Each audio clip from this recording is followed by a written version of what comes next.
Welcome dear rockets, कैसे हैं आप सभी। आइए देखते हैं मॉन्स्टर सीरीज का पार्ट 41। पिछले पार्ट्स का लिंक्स आपको पता है डिस्क्रिप्शन में है, उनको जाकर देखिए और बताइए आपको सीरीज कैसी लग रही है। तो पिछले पार्ट के एंड में हमने देखा कि एंड्रयू जिना पर इमोशनली प्रेशर डालने की कोशिश कर रहा था कि पता है पापा 6 महीनों के मेहमान हैं, उसके बाद मेरा तुम्हारे अलावा कोई नहीं है, प्लीज शादी के लिए मान जाओ ना, कम से कम एंगेजमेंट तो अभी कर ही लो, वगैरह वगैरह। एंड इस पार्ट में दिखाते हैं कि उसकी आंखों में आंसू देखकर जिना बड़ी दुखी हो जाती है, लेकिन हिम्मत जुटाकर कहती है मेरा फैसला जो भी हो, तुम वादा करो कि मुझे गलत नहीं समझोगे, तुम्हें मुझसे भी अच्छी लड़की मिलेगी एंड्रयू। पर दोस्तों एंड्रयू अपनी एक्टिंग से बाज नहीं आता और रोते हुए कहता है कि प्लीज हाँ कर दो, तुम साथ रहोगी तो मैं कभी नहीं हारूंगा, ऊंचाइयों को छू लूंगा, प्लीज ना मत करना, थोड़ा और सोच कर बताओ। कहकर दोस्तों वो चला जाता है, पर जिना उसको रोक कर कहती है तुम्हारे पापा को कुछ नहीं होगा, तुम चिंता मत करो। एंड ये कहकर वो भी बहुत इमोशनल हो जाती है। दोस्तों यहाँ रो धोकर एंड्रयू तुरंत जेजे से मिलने चाहता है एंड वो जेजे को एक एग्रीमेंट साइन करने को कहता है कि जेजे सेट कैपिटल नाम के जिस कंपनी का पार्टनर बनने वाला है उसमें एंड्रयू की भी ज्वाइंट पार्टनरशिप हो, ताकि एंड्रयू की नॉलेज के बिना जेजे बिजनेस में कुछ ना कर पाए।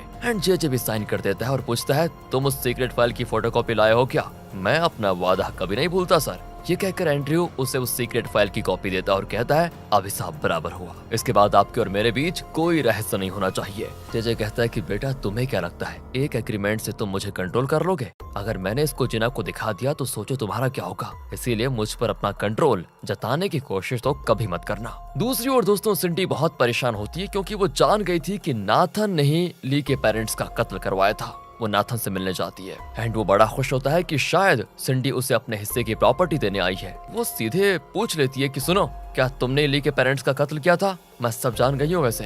वो तो चौंकर पूछता है कि क्या तुम्हें ली ने बताया ये सब कुछ? देखो उस वक्त हमारी फैमिली की भलाई के लिए मुझे ऐसा करना पड़ा, इसमें मेरी कोई गलती नहीं है। इतना बड़ा जुर्म करके तुम परिवार की भलाई का बहाना कर रहे हो, तुम्हें कातिल हो और तुम्हें अपने किए की सजा जरूर भुगतनी पड़ेगी, देखते रहना। कहकर वो चली जाती है। दोस्तों नाथन तो चौंक जाता है कि ये मेरी बहन नहीं कोई और ही बनती जा रही है। दूसरी ओर सिंडी का असिस्टेंट घबराया हुआ होता है और ली को बताता है कि सिंडी न जाने कहाँ चली गई, फोन भी नहीं उठा रही है। ली उसे कॉल करता है तो वो एक लोकल बार में बैठी पी रही होती है। दोस्तों ली का कॉल देखकर वो चेहरे पे बनावटी स्माइल के साथ कहती है ली कैसे हो तुम? ली पूछता है कि तुम कहाँ पर हो? वो कहती है बार में पी रही हूँ। अरे किसके साथ पी रही हो? हाँ मिला था एक हैंडसम लड़का।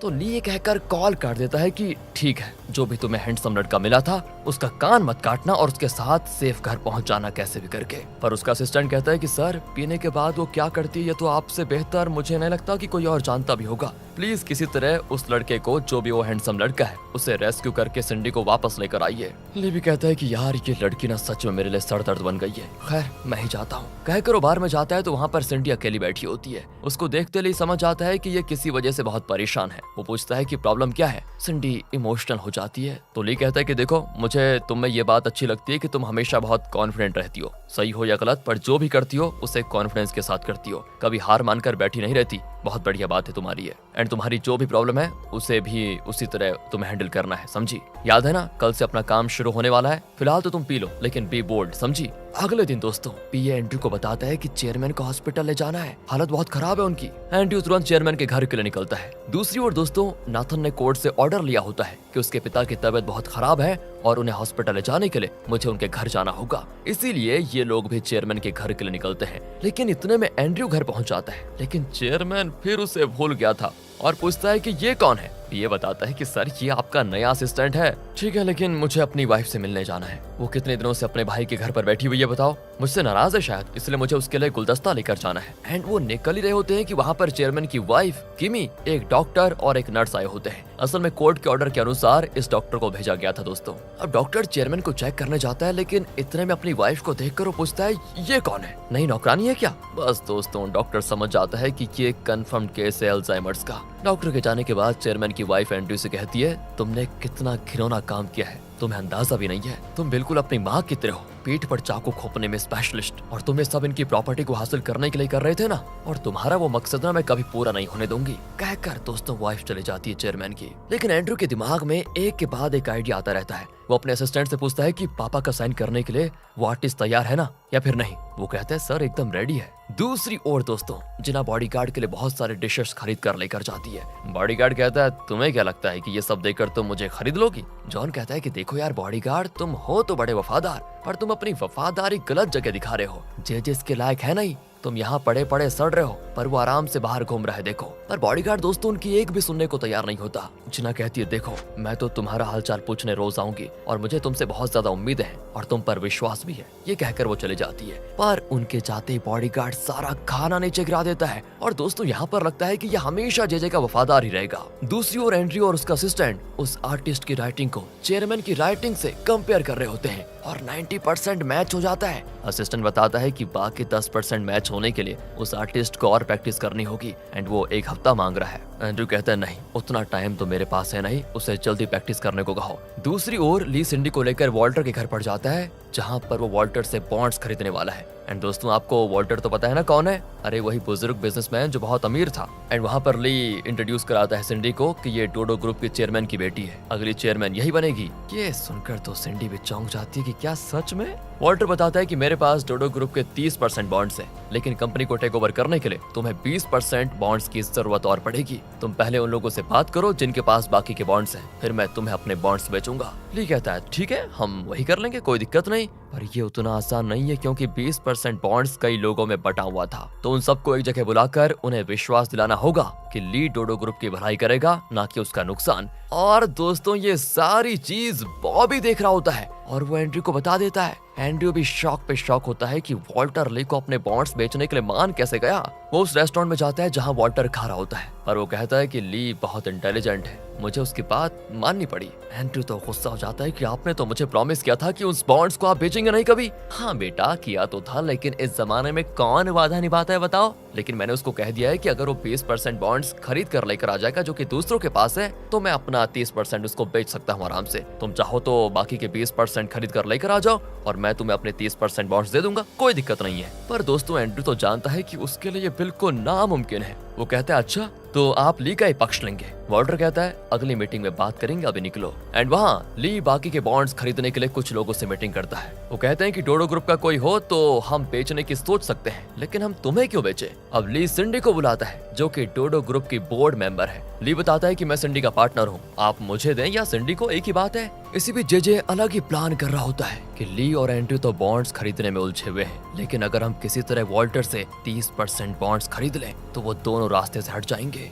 पर जब वो वॉल्टर से मिलने जाता है तो वॉल्टर को ली की कही बात याद आती है कि जे एक नंबर का लालची है, बहुत बड़ा क्रिमिनल है। अगर वो आपसे बॉन्ड्स लेने आए तो उसे घर के अंदर भी मत आने देना, वो एक दुष्ट शक्ति है। इस वजह से वॉल्टर अपने आदमी से कह देता है कि उसे अंदर मत आने देना, बाहर वेट करने को कह दो, मैं खुद बाहर जाकर उससे मिलता हूँ। फिर वो बाहर जाकर पूछता है कि तुम हो कौन। एंड वो अपना इंट्रो देता है और कहता है मैं आपसे एक बिजनेस डीलिंग करने के लिए आया हूँ। बस दोस्तों इतना सुनते ही वो कह देता है कि मैं तुम जैसी दुष्ट शक्ति के मुंह नहीं लगूंगा और ना ही तुमसे कोई बिजनेस करूंगा, भागो यहाँ से। बताओ दोस्तों कितनी खतरनाक बेइज्जती हुई। कहकर वो उसके मुंह पे नमक छिड़क देता है दोस्तों, नमक। लेकिन जे की आदत तो आपको पता है, उस पर झपट पड़ता है वो, लेकिन उसका आदमी जे को पकड़ लेता है और वॉल्टर अंदर जाकर दरवाजा बंद कर देता है। बताओ क्या बेइज्जती हो गई उसकी दोबारा। और यहाँ जे शपथ लेता है कि मैं इसका बदला जरूर लूंगा बुढ़े। यहाँ दोस्तों एंड्रयू ने कुछ लोगों से बॉन्ड खरीदने की बात कर रखी थी, लेकिन ली के मुकाबले फिर भी उसके पास कम बॉन्ड्स होंगे। नहीं ऐसा नहीं चलेगा, हमें कुछ भी करके उस बूढ़े के 30% बॉन्ड्स तो खरीदने ही पड़ेंगे।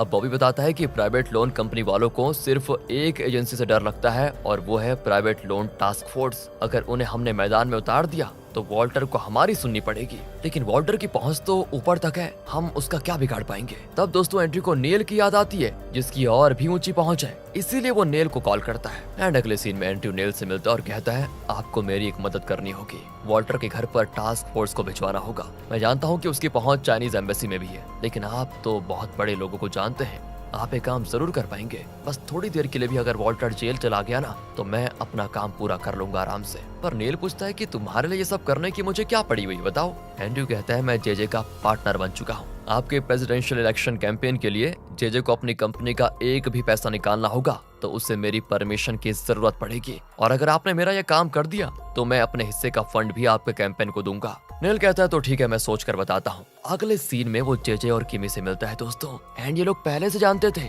कि एंड्रयू ऐसा प्रस्ताव लेकर आएगा और इन लोगों ने उसके अकॉर्डिंग प्लान भी करके रखा था। जे कहता है कि जैसे तुमने डिसाइड किया था आप एंड्रयू को वही कह दीजिए। और तब जे के कहने पर नील एंड्रयू को कॉल करता है कि मुझे तुम्हारी डीलिंग मंजूर है। दूसरी ओर एंड्रयू जिना को लेकर हॉस्पिटल जाता है जहाँ चेयरमैन एडमिट हुआ है। वहीं पर वो बहुत ही कमजोर हो चुका है और पूछता है, बेटा मुझे क्या तकलीफ है। एंड्रयू बता देता है कि आपको अल्जाइमर्स है पापा। इतने में चेयरमैन गिर पड़ता है क्योंकि उसका आधा शरीर जैसे पैरालाइज हो गया है। एंड्रयू तुरंत उसको पकड़ लेता है और कहता है, पापा आपको कुछ नहीं होने दूंगा मैं, आप हमेशा मेरे साथ रहना। एंड उसका इस तरह इमोशनल होना जिना को भी इमोशनल कर देता है दोस्तों। फिर एंड्रयू बाहर जाकर अकेला बैठकर रोने लगता है। जिना को उसके लिए बहुत बुरा लगता है और वो उससे बात करने चाहती है, और एंड्रयू कहता है, मुझे माफ कर दो, मैंने तुम्हें बहुत तकलीफ दी है, बहुत देर हो गई, अब तुम घर जाओ, मैं यहाँ खुद पापा को देख लूंगा, मुझे उनकी बहुत फिक्र हो रही है। कहकर वो बहुत रोता है दोस्तों। एंड जिना चुपचाप मुड़कर जाने लगती है, लेकिन कुछ दूर जाकर रुक जाती है। न जाने उसने क्या सोचा था। वो मुड़कर आती है और पीछे से एंड्रयू को हक कर लेती है और कहती है, तुम्हारे पापा को कुछ भी होने से पहले एक काम करते हैं, हम एंगेजमेंट कर लेते हैं। ओ ये क्या बोल गई है, तुम दुखी मत होना, सब अच्छे के लिए होता है। ये सुनकर दोस्तों हमारे दिल के भी टुकड़े टुकड़े हो जाते हैं। इस तरह रो धोकर इमोशनल ड्रामा करके एंड्रयू ने दोस्तों किसी तरह देखो जिना को कन्विंस कर ही लिया एंड वो जिना को गले लगा लेता है। तो अगले दिन एंड्रयू और ली डोडो ग्रुप में होते हैं। यहाँ पता चलेगा कितने लोग अपने बॉन्ड्स ली को देंगे और कितने एंड्रयू को। ली तो बहुत कॉन्फिडेंट होता है, लेकिन वो नहीं जानता कि वॉल्टर के घर पर टास्क फोर्स भेजे जाने वाला है। दूसरी ओर वॉल्टर भी डोडो ग्रुप के लिए निकल रहा होता है कि वहाँ पर टास्क फोर्स आ जाता है। एंड वो लोग कहते हैं कि हमें खबर मिली है कि यहाँ इलीगल बिजनेस ट्रांजैक्शन चल रहे हैं, इसलिए हमें रेड करनी होगी और आपको हमारे ऑफिस आना पड़ेगा। वॉल्टर तुरंत पुलिस कमिश्नर और दूसरे ऑफिसर्स को कॉल करता है, लेकिन सभी स्विच ऑफ आते हैं। वो समझ नहीं पाता कि अब क्या करूं, क्योंकि अगर वो डोडो ग्रुप नहीं गया तो ली को उसने जो वादा किया था उसे निभा नहीं पाएगा और अपने 30 बॉन्ड्स बेच नहीं पाएगा। मोजो भी समझ जाता है कि ये सब एंड्रयू का किया कराया है। वो तुरंत ली को कॉल करके कहता है, पर इतने में वॉल्टर को लेकर वो लोग चले जाते हैं। दोस्तों ली एकदम शॉक हो जाता है कि मीटिंग थोड़ी देर में शुरू होने वाली है और इस वक्त अरेस्ट हो गया वो सब चौपट हो जाएगा। पर यहाँ एंड्रयू चिल्लाता है कि इलीगल ट्रांजैक्शन करेगा तो अरेस्ट ही होगा ना। और ली तुरंत चाइनीज एम्बेसी को कॉल लगाता है, पर वहाँ ये नेल बैठा होता है। वो ऑफिसर नेल को फोन देता है। नेल कहता है कि अरे बेटा ली कैसे हो, मैं नेल बोल रहा हूँ। ली को साफ पता चल जाता है कि ये नेल की चाल है। वो कहता है कि अच्छा तो आप एंड्रयू की टीम में चले गए, कोई बात नहीं। नेल कहता है कि मैं किसी की टीम में नहीं हूँ, पर अगर तुम मेरे साथ कोई बिजनेस डील करना चाहते हो तो मैं तुम्हारी मदद कर सकता हूँ। ली कहता है कि मुझे पता है आप मेरी कोई मदद नहीं करेंगे, इसलिए आपसे बात करना ही बेकार है। कहकर वो कॉल काटने ही जाता है कि नेल कहता है, देखो देखो मुझे ना एंड्रयू अच्छा लगता है और ना कोई और, इसीलिए मैं सिचुएशन के हिसाब से किसी की भी मदद करने को तैयार हूँ। ये सुनकर ली कॉल काट देता है। वो सिंडी से थोड़ा फ्रस्ट्रेट होकर कहता है कि पता नहीं ये नेल हमारी मदद करेगा भी या नहीं। दूसरी ओर दोस्तों नेल पुलिस स्टेशन कॉल करके कहता है, वॉल्टर को छोड़ दो। मोजो वहीं पर होता है और वॉल्टर को देखकर वो बड़ा खुश होता है और कहता है, अच्छा हुआ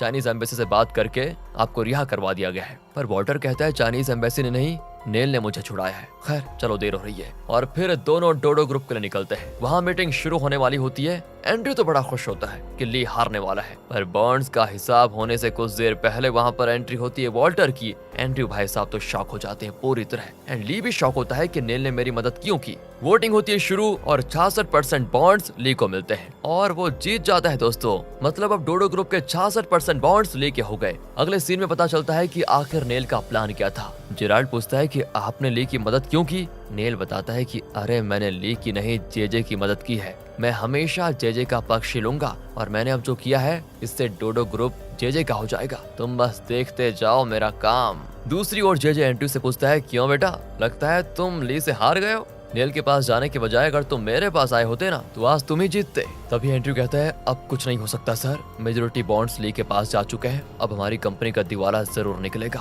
और यहाँ पर जेजे विलन वाला स्माइल देकर कहता है कि फिक्र मत करो, मेरे पास एक और प्लान है। दूसरी ओर दोस्तों ली कहता है कि अब तो मैं एंड्रयू को रास्ते से हटा दिया, अब मैं जिना को प्रपोज करूंगा। मोजो घबराकर कहता है कि मुझे डर है कि तुम्हारे सर में जो बुलेट है उसकी वजह से अगर तुम्हें दोबारा दर्द हो गया तो तुम्हारा ब्रेन डैमेज हो जाएगा और तुम्हारी जान भी जा सकती है। ली कहता है, मुझे अपने दिमाग की फिक्र से ज्यादा अपने दिल की फिक्र है, मैं किसी भी हाल में नहीं चाहूंगा कि जिना एंड्रयू की हो जाए, क्योंकि जिना मुझसे प्यार करती है। पर एंड्रयू ने उसे इमोशनली फंसा के रखा हुआ है, इसलिए मैं तुरंत जाकर जिना से प्रपोज करने वाला हूँ, आप प्लीज मुझे मत रोकेगा इस बार। वो सीधे जिना से मिलने जाता है। जिना अपनी फ्रेंड के साथ जा रही होती है। ली उनके सामने जाता है और जिना से कहता है कि मैं तुमसे अकेले में बात करना चाहता हूँ प्लीज। जिना की फ्रेंड तो घर चली जाती है। ली और जिना चलने लग जाते हैं। ली कहता है, एक लड़का था जो 3 बार एक ही लड़की से प्यार कर बैठा। पहली बार तो वो देख भी नहीं सकता था कि वो लड़की दिखती कैसी है, पर वो उससे बहुत ज्यादा प्यार करता था, लेकिन उसने उस लड़की को खो दिया। 2 साल के बाद वो उस लड़की से फिर मिला और उसको देख भी सकता था पर उसको पहचान नहीं पाया, लेकिन तब भी उसे उस लड़की से प्यार हुआ।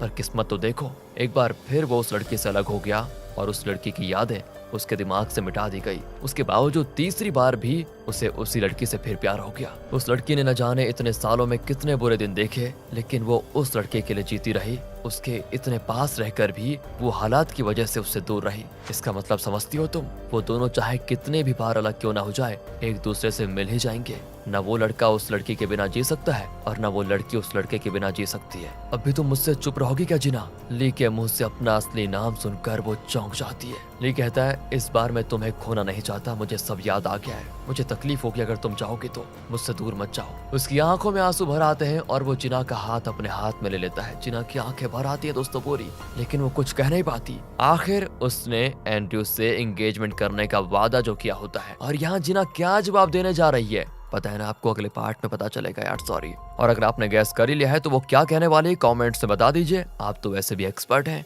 और अब एंड्रयू भाई साहब का क्या होगा, जेजे का प्लान क्या है, ये सब हम अगले पार्ट्स में देखने वाले हैं। बस अब आखिरी के पार्ट्स बचे हुए हैं, बहुत ही मजेदार एंडिंग है। इंतजार कीजिए अगले पार्ट्स का और वीडियो को लाइक और शेयर भी कीजिए। मिलते हैं आपसे अगली वीडियो में, ध्यान रखिएगा अपना and finally thanks for watching.